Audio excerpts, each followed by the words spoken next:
Anurag Basu was one of the জাজ, প্রভাত রায়, চাকিদা, আর মনে হয় অগ্নিমিত্রাদি ছিলেন।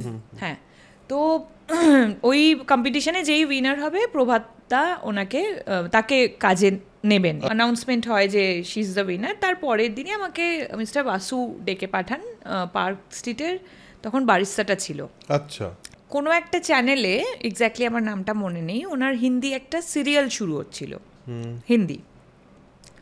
তো উনি বললেন যে এরকম মেন লিডের জন্য আমি তোমাকে ভাবছি, তুমি চলো, বম্বে চলো। তো আমার weird kind of a thing, মানে আমি ডে 1 থেকে না বলতেটা খুব ভালো শিখেছি, বুঝেছো তো। সো আই সেড না, আমি তো সিরিয়াল করতে আসিনি, আমি সিনেমা করব। তুমি সিনেমা থাকলে আমাকে বলো, আমি সিনেমা করতে চাই। আমাকে অনুরাগদা বলেছিলেন তুমি অনেক দূর যাবে, তুমি আমাকে প্রথমেই না বললে তো তুমি অনেক দূর যাবে, অল দ্য বেস্ট। এখন আমার কাছে তোমার জন্য কোনো কিছু নেই, বাট থাকলে অবশ্যই জানাবো। এটা হচ্ছে আমার ফার্স্ট অফার, এবং ফার্স্ট অফারকে হ্যান্ডেল করা। বেশ, তার মানে তুমি প্রথম থেকে এই বিষয়ে তো শিওর ছিলে যে আমি সিনেমাই করব, করতে চাই, হ্যাঁ, কি করতে চাই, বাস ক্লিয়ার ইন ইওর মাইন্ড।